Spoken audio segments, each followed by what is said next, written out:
Hello friends, Eco Warriors and the Eco Curious. My name is Rhea and today we're going to talk about oat milk and more importantly, how to make oat milk. You are going to need 1 part oatmeal to 4 parts water. Some sort of sweetener, dates or maple syrup are good options. I have chosen dates. A little bit of salt to enhance flavor. And I like to add a little cinnamon to mine because I'm wild. You're also going to need a blender, something to blend it with, and something to strain it with. So let's get started. I like to use a wide mouth mason jar to make ours, which only gives us 4 cups to work with. So I'm going to add 3/4 cups, 3 cups of water.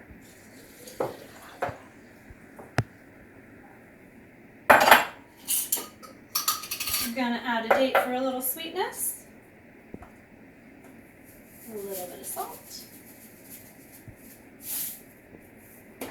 And cinnamon. Just eyeball it, whatever you think you want. Vanilla flavoring, vanilla extract could also be a good option if you wanted to add a little extra flavor and sweetness. I'm going to give it a good shake and we're going to put it in the fridge between 15 minutes, no longer than 4 hours. You do want it to be slightly chilled so that whenever you pop it in your blender, it doesn't get warm. If it does get warm, you're going to end up with kind of slimy milk and we don't want that. 15 minutes is a good amount of time to make sure that your oats soak in well enough. And anything more than 4 hours, I have found, again, it gives you a little bit of a slimy texture. So we'll just pop these in the fridge and we will check up on them in 15 minutes. See ya! Hi everyone, it's been over 15 minutes. It's been closer to about half an hour. Let's see where we are. Ooh, yeah, check out how murky that is. That is the makings of some good oat milk. Let's blend.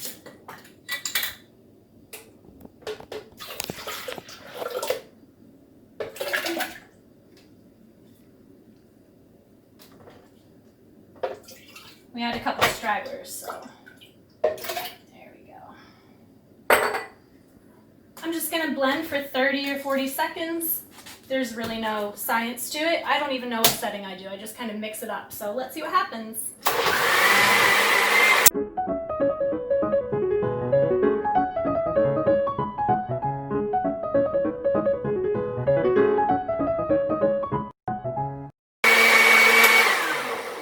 All right.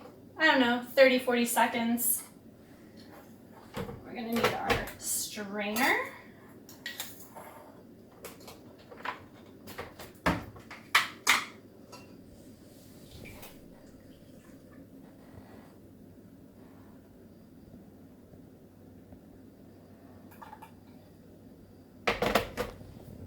All right.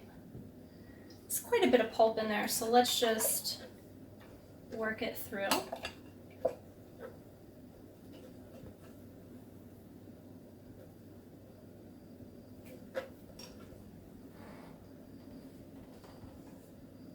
All right.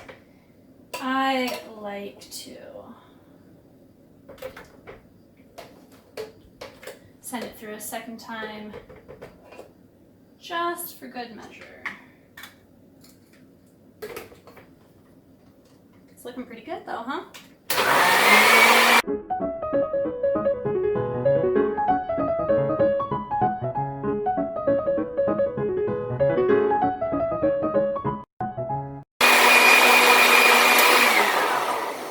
All right, that's been another 40 seconds. Let's see how it turned out.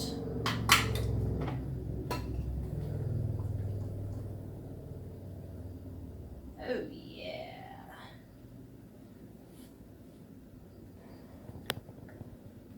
There it's going, it's moving.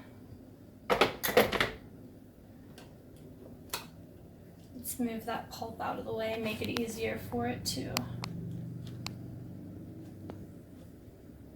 smoothly go through the strainer.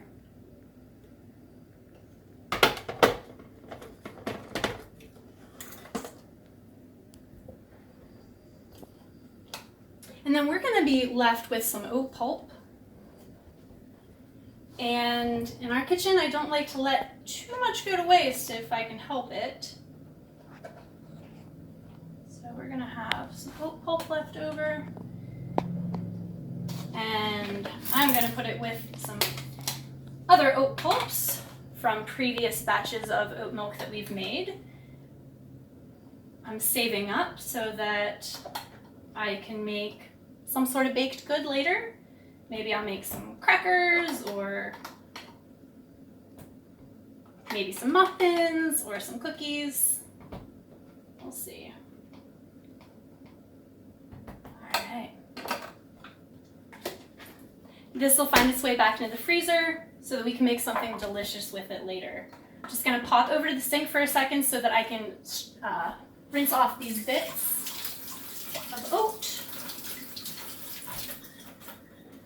There we go, perfect.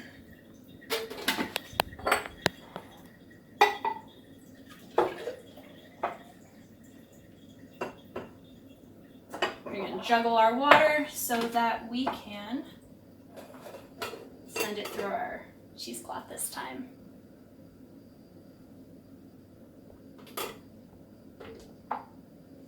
All right. I'm using cheesecloth, but this would probably be easier with a nut milk bag. A nut milk bag is enclosed on all the sides except for the top, and you can kind of be a little more aggressive with it. You can gather it at the top and squeeze through and strain it a lot more quickly. But we're just gonna let gravity work its magic here. And if you do not have cheesecloth on hand, you can always use any type of clean cloth that is rather tightly woven. A clean t-shirt would even suffice, honestly.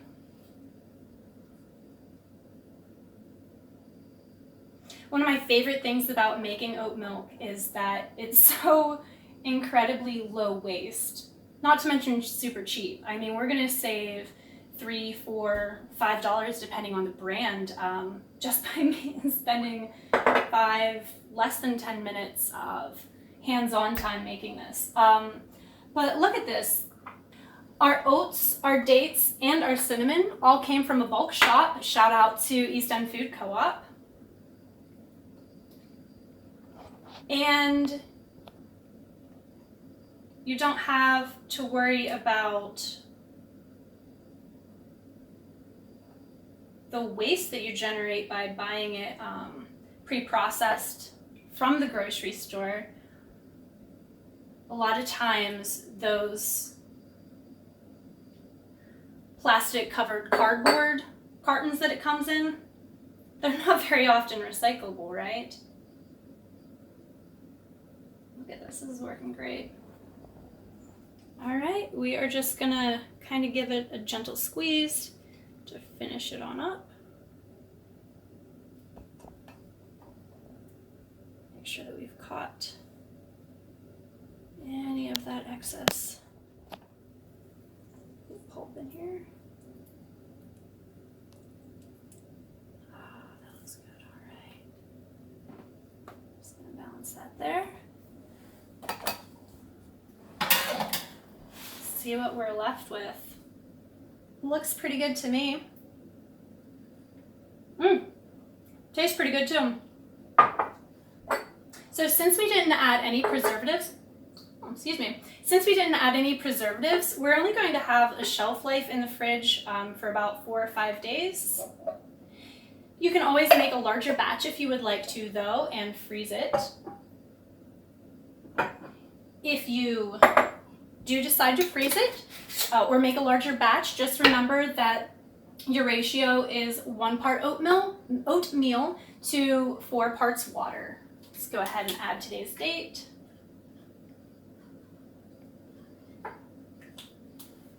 And it's ready to be put into the fridge. Whenever you pull it back out, if it's had time to sit a little while, don't be alarmed. If there's a little bit of separation, that's completely normal. Just shake it up, go about with your business.